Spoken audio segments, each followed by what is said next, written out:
kita gitu.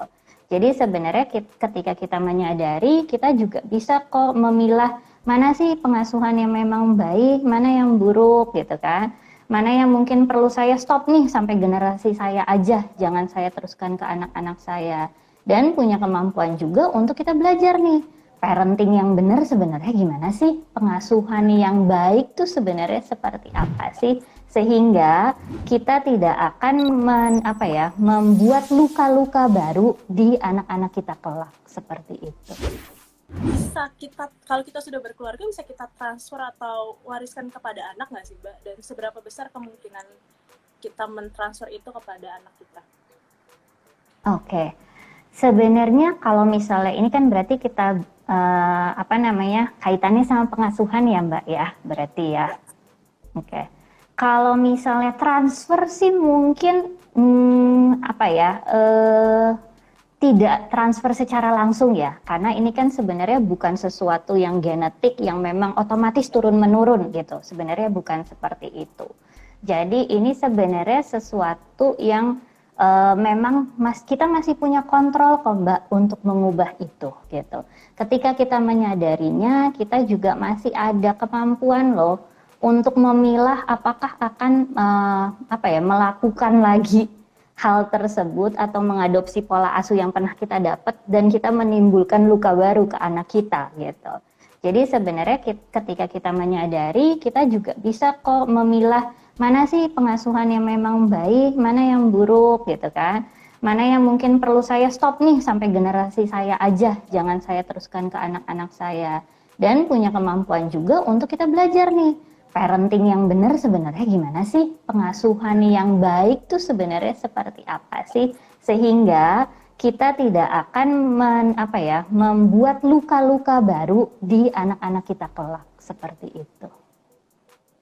Jadi kuncinya memang kesadaran kita sebagai orang tua juga ya Mbak ya, untuk mewariskan atau tidak gitu si luka batin ini.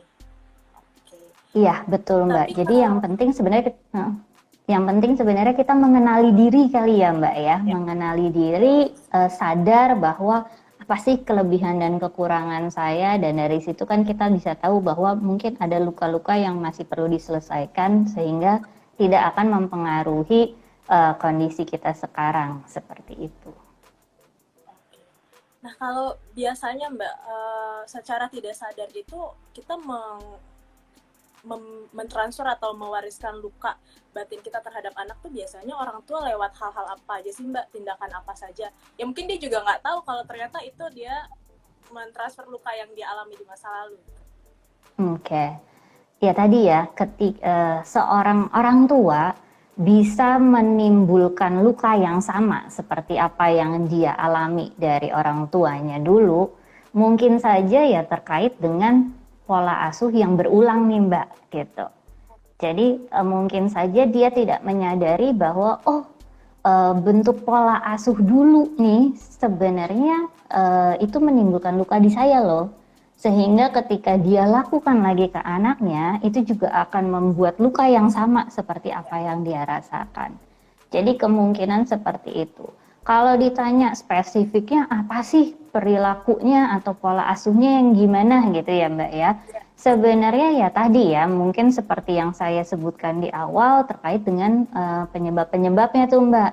Jadi kalau misalnya memang terlalu keras, terlalu controlling, atau sebaliknya malah terlalu ada pengabaian, kurang kasih sayang, itu juga bisa. Dan ya tadi ya, mungkin itu bisa dari interaksi kita dengan anak, bagaimana kontak kita dengan anak, attachment yang terbentuk gitu kan.